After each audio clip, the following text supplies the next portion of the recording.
Oke, assalamualaikum teman-teman sekalian. Selamat malam, selamat pagi, selamat siang, selamat sore. Kita ketemu lagi.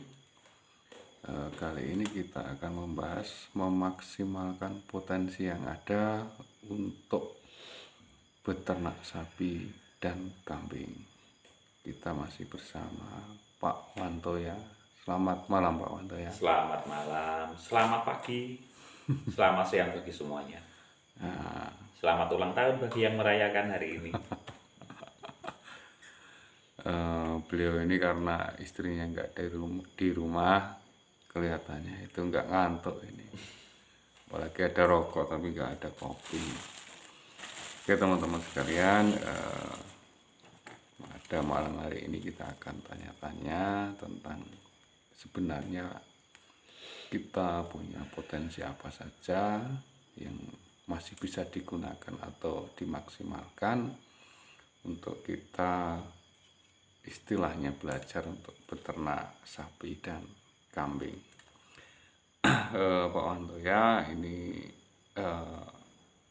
kira-kira ya itu dari potensi sumber daya alam, sumber daya manusia dan faktor pendukung lainnya itu bisa enggak untuk kita istilahnya memanfaatkan potensi yang ada atau memaksimalkan potensi-potensi tersebut untuk kita memulai beternak sapi dan kambing. Monggo Pak Anto ya. Yang sumber daya alam, potensi Mas ya. Ya. Benarnya kan untuk potensi sumber daya alam yang jelas kan harus punya lahan. Ya. Lahanlah, katakanlah kita lahan itu minim Pak. Mhm. Minim ya, kita anggap minim selama ini. Ya. Karena yang kita anggap lahan itu kan cuma yang istilahnya ororone lah. Ya. Ororone Itu ini loro kadang-kadang untuk kita tanami nggak palawija itu. Yang lain, potensinya itu kelihatannya itu lahannya sempit, sebenarnya lahannya banyak. Lebar kayak saya ya contohkan dengan kan itu tahu ladang saya. Ladang saya itu juga nggak begitu subur, tanahnya merah. Kalau itu hanya cocok untuk kacang aja, kacang tanah itu. Iya. Kalau yang ketiga kan banyak yang anggur kan Pak. Iya itu. Nah, dengan lihat lagi tadi kan ya juga nggak kepake. Nah, lahan saya. Kemudian yang lebih besar tanpa kita sadari, yang lebih luas yang kita sadari itu adalah Yang ering-ering gunung itu ya Pak. gunung. Yang gunung. Itu kebanyakan kalau di sekitar kita itu benar-benar lahan tidur kan Pak itu. Itu cuma rumput-rumput liar sama itu Rumput apa itu? liar, kadang juga ada pohonnya aja satu dua, atau kalau ada pohonnya juga kan yang kita harus nunggu. Yang banyak kan sekarang Pulau Legaran itu loh Pak. Iya boleh Nah, itu kan merajalela. Itu nilai ekonomisnya berapa sih? Kalau pohon jati kita nunggu berapa? 25 tahun. 25 tahun 30 tahun. Paling yo laku-laku nih 750 800 ribu per batang kan kalau bagus. Iya itu. Mungkin 1 juta aja kurang, itu 25 tahun. 25 tahun itu lama sekali itu tuh. Lama sekali kan.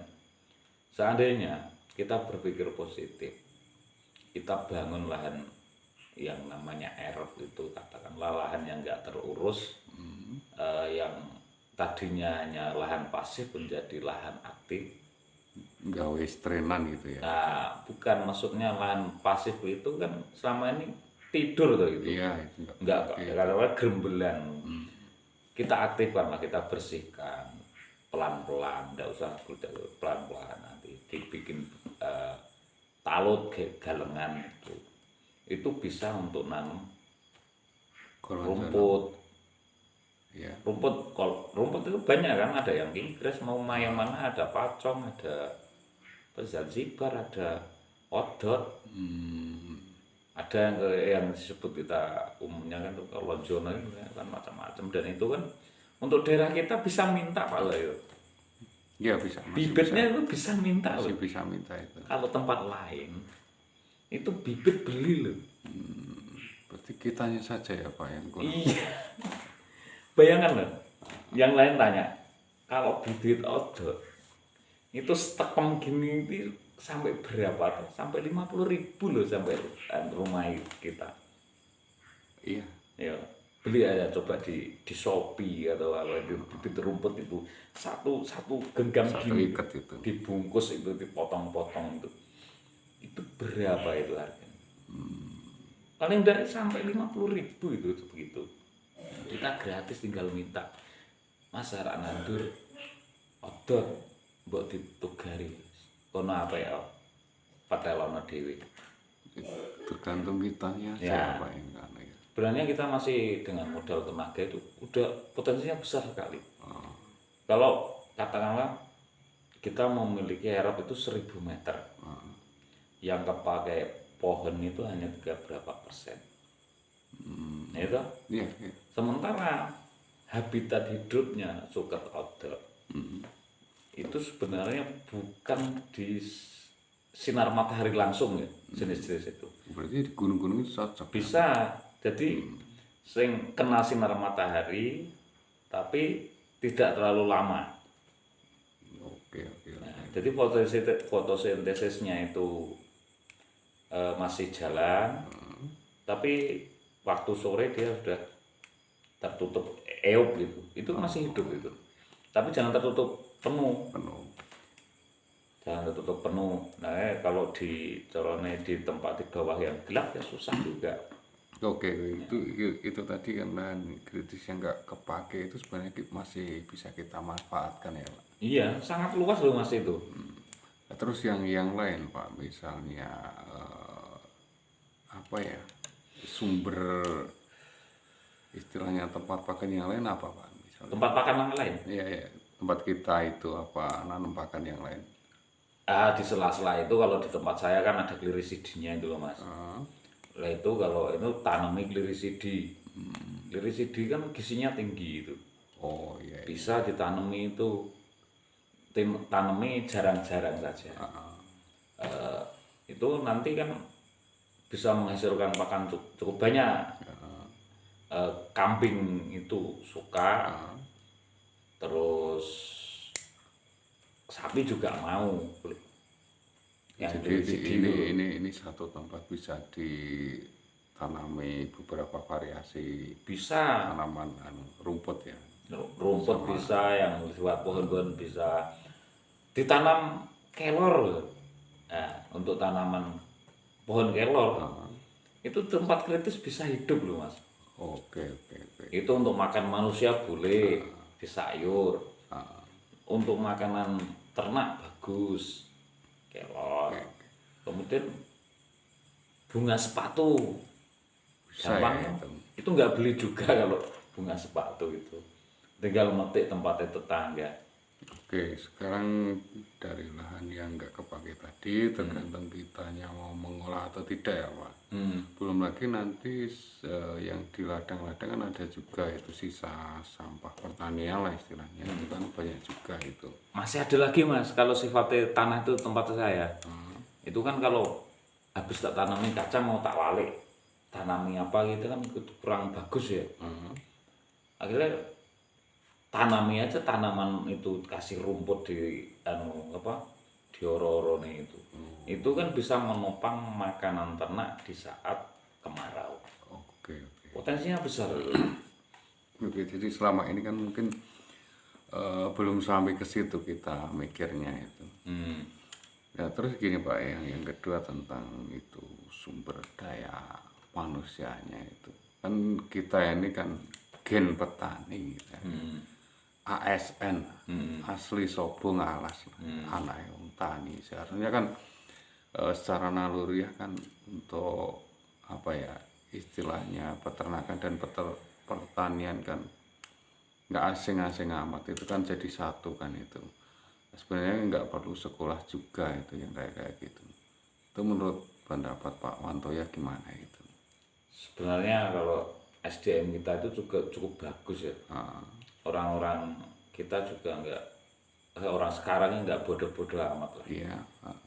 informasi juga begitu terbuka kan. Ya bisa belajar lewat YouTube. Belajar YouTube, Google, pokoknya yang bisa apa saja lah, lewat temen itu bisa. Informasi itu begitu terbuka.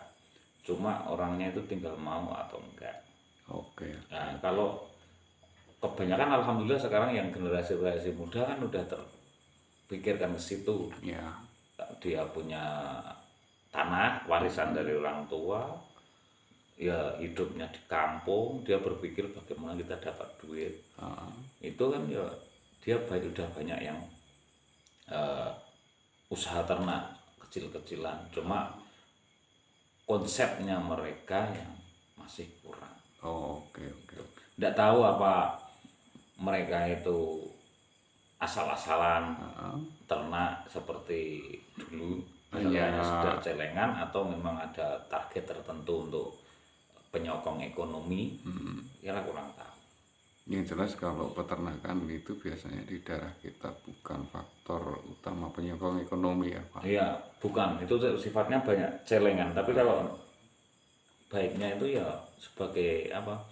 Untuk mempercepat roda ekonomi, cash flow-nya itu biar lebih cepat, itu ya pakai itu. Contohnya gimana? Misalnya gini, hitung-hitungannya lah. Kasarnya kan pertanian dan ternak sapi atau kambing itu secara ekonomi itu lebih menguntungkan yang mana kira-kira? Kalau saya lebih cenderung itu lebih menguntungkan untuk yang ternak, Mas. Gini loh perhitungannya, saya itu punya lahan segitu ya sekitar mungkin 1000 meter ada ya Mas ya. Sekitar itu. Itu kalau saya tanami kacang tanah itu paling hasilnya sekitar 1 jutaan. Kalau dijual semua itu 1 jutaan kalau dijual semua. Kita nunggu 1 tahun ya. 3 bulan. 3 bulan. Terus apa nih, ketelanya 500.000 dapat atau enggak tahu. Lah pohon itu gaplek itu. Kalau kita perhitungan gini, saya tadi itu kebetulan ini bukan beli satu bibit Bligon itu harganya 1.700.000. Bayangkan kalau Anda punya 10 kan sudah 17 juta itu, hanya umur 4 bulan. Kita berpikirnya ya, Pak, itu. lebih. Cuma emang yang jadi masalah itu untuk memulainya. Kadang-kadang wong ke wawang itu mungkin bisa dijelaskan kalau saya udah tahu itu. Wawangnya gini loh, aku kira ranti duit Meragu, kok ala tuku Bligon semono regane, macam itu loh. Sebenarnya enggak usah wawang, yang penting satu itu terkonsep ya. Kalau mau ternak kambing atau ternak sapi, pilih bibit yang bagus. Kalau sapi itu mau breeding atau mau penggemukan, itu kalau sapi kan saya terlalu jauh ya Mas ya.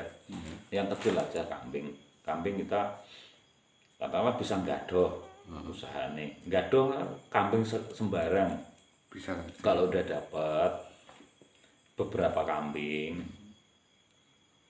saya itu kambing gondrek, babon sama anak 1, tak tukari cempe tadi, macam itu. Nanti kalau udah dapat bisa diwalik ke mau Bligon atau mau ke PE. Kalau PE terlalu tinggi ya Mas ya, ke Bligon aja yang harganya misal kisaran kalau nanti jantan umur 1 tahun lebih yang sudah poel, itu kan bisa 2,5 sampai 4 juta ya Mas. 1 ekor. 1 ekornya itu. Pokoknya hanya untuk memulainya itu wawang itu semacam itu. Tapi jangan dipikir, tapi lakonono. Lakukanlah apa kata hatimu. Mulailah, segera mulailah. Kalau kamu tidak mulai-mulai, selaka pancal sepur. Sebenarnya ini kan tidak begitu menyita waktu, kan bisa kita sambil kerja yang lain kan bisa ya Pak, seperti ini Pak. Oh bisa, kalau jenengan punya lahan pakan sendiri. Itu 1/2 jam sudah pulang bawa 1 pikul Mas. Oke. Terus gini Pak, mungkin Gimana? ada faktor yang lain yang sebagai pendukung lah istilahnya seperti itu.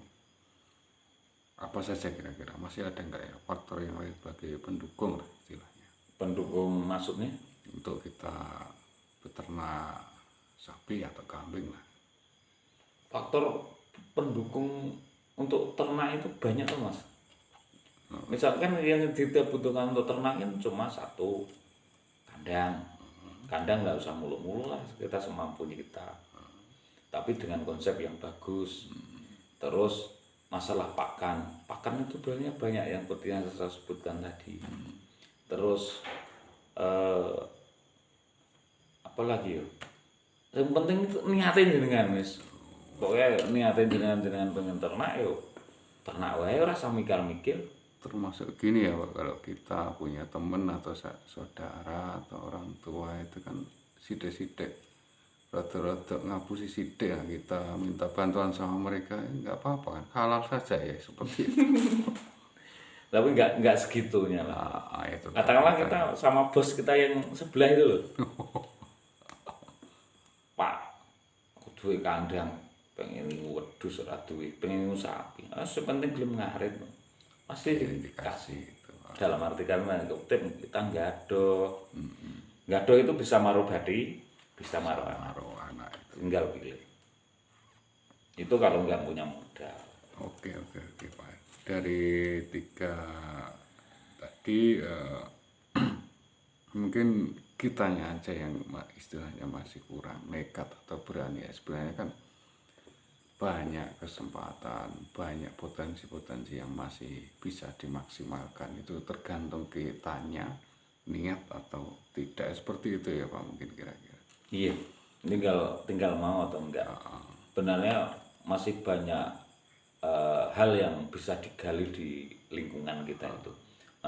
Maksudnya digali itu kita maksimalkan potensinya untuk memajukan perekonomian kita. Oke, sip lah. Yang terakhir Pak, seperti biasa kita mungkin Pak Wanto ya ada kata-kata bijak, tolong untuk dibagikan lah, istilahnya seperti itu. Oh, mesti kata-kata bijak lagi. Gini loh Mas, pesan saya gini, jadi manusia itu jangan sampai kalah sama pinjal. Pinjal apa Pak? Kutu itu ya? Itu loh, kutu yang ada di anjing, di kambing, di itu. Tahu enggak? Pinjal kutu yang sekecil itu secara teori bisa meloncat setinggi 70 cm. Kalau kita mungkin 7 kilo ya Pak. Kalau kita masa kita segede gini nggak bisa meletek. Nah, itu. Karena besar kan bisa meloncat. Makanya katakanlah melompatlah lebih tinggi. Nah, tapi sesuai realita, jangan hanya mimpi. Pokoknya beranilah bermimpi dan wujudkan mimpimu. Meletih sak dhuwur-dhuwurmu wis. Mosok wong menungso ora metu ayang-ayange terus nek kepepet. Yang kedua nih, ojo kakean sambat sebut, aku ora duwe duit. Saru ini dalam artian malah diguyut hanjani. Iya, lahir lanang kok ingah-ingih ya Pak. Ya harus digali tuh. Kita itu bisanya apa yang kita punya ya itu kita manfaatkan. Ingat pinjal, malulah sama pinjal. Sekecil itu bisa meletek setinggi itu usahanya. Hanya untuk cari makan loh. Itu mungkin keahlian pinjal seumur hidupnya cuma bisa meloncat itu. Ya usahanya itu loh Mas. Makanya kalau kandang kambing itu harus dianjang setinggi lebih dari 70 Ya, cm. agar kutunya nggak naik gitu ya. Biar pinjalnya nggak meletek. Oke. Kalau kurang dari 70 cm yakin nyampe. Oke.